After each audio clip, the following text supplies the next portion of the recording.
Hi guys, welcome to my channel. My name is Ty. Welcome. If it's your first time here, and if you already watched my videos, welcome back. So today I'm going to be sharing with you guys 5 tips about how to save money for your first luxury purchase.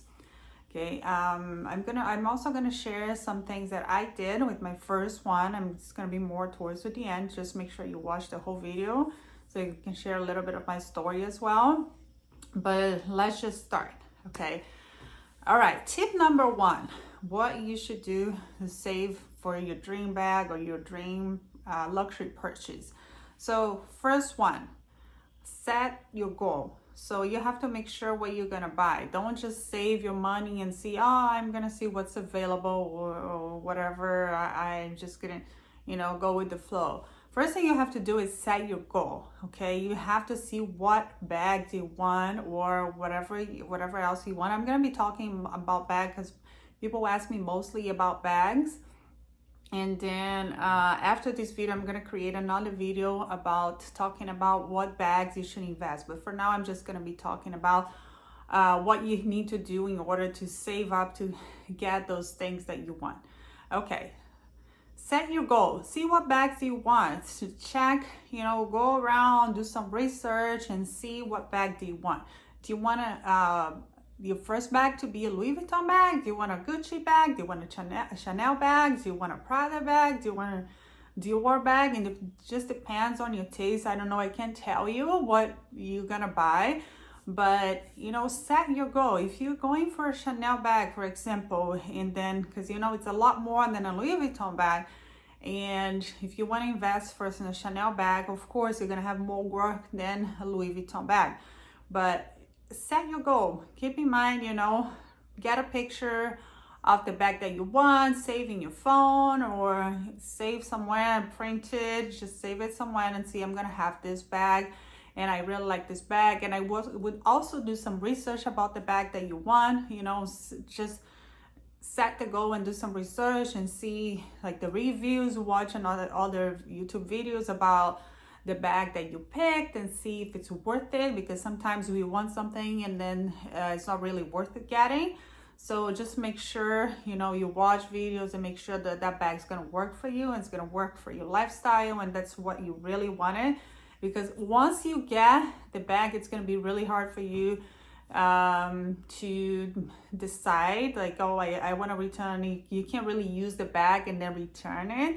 So you're gonna have to stick with the bag kind of. So you have to make sure this is gonna be the perfect fit for your lifestyle. Let's say if you carry a lot of stuff, you need a bigger bag, or if you carry just a little stuff or you want something small, or like a Neverfull, or maybe just like a Chanel wallet on chain, or a Chanel mini rectangle, or I don't know, maybe a pochette métis that you just a crossbody bag. Those are, it just depends on your lifestyle. But set your goal, take a picture of the bag, see the color and the hardware, everything that you wanted, and just focus on that bag. Okay, now tip number 2.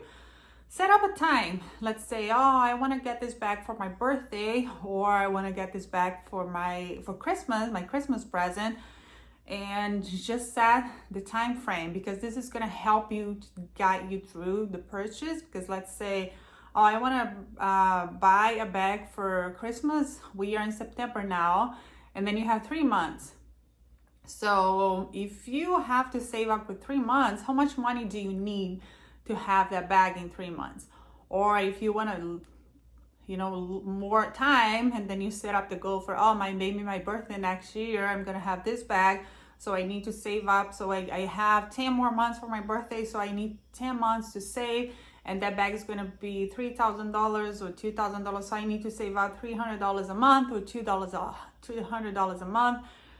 Just set up the goal, because that's gonna make you vision how much money you need to save per month. So at the end, you have the amount that you need. So that's really gonna help you focus and put that money aside and just decide like how much money you need there. Okay, and the tip number 3 is just make sure you reserve that money that you need. As I said, once you set up the time frame, you're gonna have to get that amount every month. Just make sure you always save somewhere. You can have a savings account, or you just can just cash the money and put it somewhere in your drawer, in your closet. Just put it somewhere that you can't see it, and then you don't even remember about it. Just keep it there, put it in an envelope, put it under your pillow, under your bed, something that you really cannot touch it, or you can't see it, or you won't need it. You know, that's the most important. I know sometimes we have things come up, and then we need the money, used to use the funds, but that's okay. Just don't stop with your goal. You know, just get back in track. It might take a little bit longer, which is totally fine, but you know, just make sure you get back in track, and then you just save the money instead of having for your birthday next year, you're gonna have for the other year, which is totally fine. Just don't panic. You know, just keep the goal, because that's a really good thing that you guys have to practice and exercise. Just like, oh, I'm gonna do this, and this is for myself. It's a present for myself. I'm gonna do this, and then at the end, you're gonna have a beautiful reward. Just, you know, just keep on that goal. See how much money you need to save per month, and then put it aside somewhere that you don't touch it and you don't know, people don't know about it. Put in a savings account or somewhere that people cannot know. So if you, let's say if you're buying a Louis Vuitton bag, maybe a Neverfull, it's about $1,000, a medium size, the MM size, it's about $1,000. So if you save up for 10 months, you're definitely gonna need $100 a month. If you can do that, just put it somewhere, put it in an envelope, as I said, you know, savings account somewhere that you cannot touch it. And then at the end, when the special date comes, and then you're gonna have the fun, it's gonna be so much fun, it's gonna be so much interesting, it's almost so much better, because you're gonna have that saving. Then when you get that money, you're just gonna go in the store and purchase whatever you want. Okay, and now let's do tip number 4. Okay, number 4 is, I would say, stop buying all this stuff, like unnecessary stuff. I get a lot of messages on my Instagram. So if you don't follow me on Instagram, make sure you follow me, because I'm always interacting with people, answering questions, you know, especially about luxury and mommy style. You know, I have 2 little kids, and I'm always answering all the questions. But if you keep buying stuff, you cannot save for what you want. You know, I would say save up for the big dog. Don't buy a bunch of little things here and there that you don't need, that's useless. So you can have, you know, a couple things. Let's say I get a lot of messages from people saying they bought SLGs, like a Chanel card holder, or a Chanel mini yokeis, or a Chanel something, like something small. And the question is, do you really need all that? If the answer is no, so you're just wasting your money there. I'm sorry to say, but every like 5, I would say 5 SLG, especially Chanel one these days, is $600 and more. So if you have like 5 of those, you already have a bag here. It's $3,000, guys. So you have to see like what the priority is. I would rather save up, you know, those 5 SLGs and $600 each, and have $3,000 in my hand, so I can invest in a bag, rather than have 5 somethings that people are not gonna see it, you're not gonna use it. That's the truth, because from my own experience, I had so many SLGs before, and I never used them. I don't use them. It's just, you know, waste of money, in my opinion. They're cute, I know, they have fun colors, new collections, I just don't use them. I have a bunch of stuff in my closet, and what I use is my long wallet, and then I use a card holder, and that's it. I don't have time to keep switching. It's just a pain in the butt to change like wallet and put your cards, the credit cards, and put your driver's license, and then you have to change this whole thing. It's like, I just use the same. So to me, SLGs are just the most useless things ever, because you need probably 1 or 2, maybe 3. You can have a big wallet, you can have like a flap card holder, you can have the thin ones, you know, those thin, the ones that you just stick the couple things, your credit card and your driver's license, and then you have a tiny bag, you put that.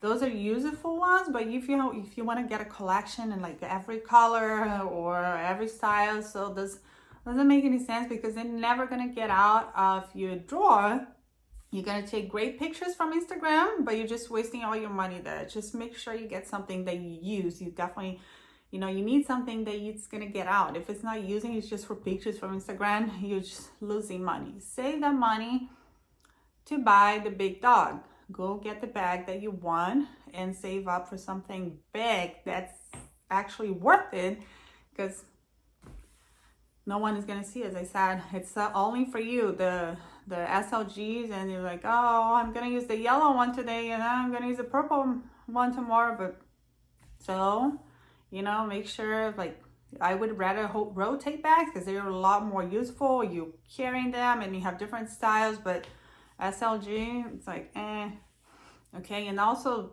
shoes, like if you don't really need shoes, don't buy them. You know, just save up for something big, something that you need, or many other things. I can't mention them all, but whatever, I'm just talking about the big ones and the most expensive ones. But, you know, just make sure you buy things that you need. Don't buy, oh, this is on sale, I'm gonna buy it. But do you really need that? Always ask yourself that question. Because I get caught up on those as well. Because when I see sales, I'm like, oh my gosh, it's a great price. And then I stop for a minute and say, do I really not need those? It's a great price, but no, I don't need them. So I just pass, and then I keep saving the money. Like it's $200, $300, but I save the money for maybe, you know, saving. I have the funds later so I can buy something big and something that I really wanted and gonna use and like. Okay, let's move on for tip number 5. I would say this tip number 5 actually worked well for me, because when I bought my first Chanel bag, I started buying, I focused. I said, I'm gonna have this Chanel bag, this color, this specific color, and then I want to get a fuchsia bag, you know, the bright pink, the light, kind of like my nail color. As you can see, this is the fuchsia color. So I want to get a Chanel bag in this color. So it came out, and as I was saving up for months and months and months, and then I saw at Bloomingdale's they had a Chanel there. What I did was I started buying gift cards, because when you buy gift cards, what do you do with the gift cards? So the good thing about purchasing your first one at department stores, because you have that chance to get a gift card, and you save up. Let's say every month you buy $100 gift card, and then you get another gift card and $200 and whatever you can invest that month, and then it's just stuck in that. There's no way you can move that money. It's there, it's on the funds. It's unless you need something from the store, but you know, just save up that, because you can't have, it's not like free cash, flow cash that you can go anywhere and buy it. You have to spend at that specific place. So that really helped me, because I would just skip that, and then I said, I'm gonna, whenever I have enough, I'm gonna go there. I remember going there to buy my Chanel bag, and I had all these gift cards, and the lady helping me, she's like, what the hell is this? Like, I definitely used more than 10 gift cards in one transaction. She was just swiping the cards, and she was looking at me like my receipt was like this long, this big, and all this, you know, numbers of gift cards, and she had to scratch them all. But you know what? I don't care. It's money, and she was making her commission, a big commission, because it was an expensive bag, and I don't care. So it's the way I found myself to save up my money and get what I wanted. And then when it came out, I went there, and then I just spent, and I was very happy. I had the bags of my dreams. And you know, if you do that, it's totally fine. Don't worry about people's judgment, especially those SAs. They're still making money. They should be happy. Whatever you offer them, it's gift card or not, or cash or credit card, they're still making their commission, and they have to help you anyway. So don't worry about people's judgment or how you're gonna look like in the store. It's totally fine. Okay guys, I hope you like my tips. I was sharing the 5 tips, and make sure you watch my next video. It's gonna be like the 5 bags or maybe more that you can invest. Those are the good investments, but those are the tips for you to start saving for your first purchase. Thanks for watching guys. I'll see you in my next video.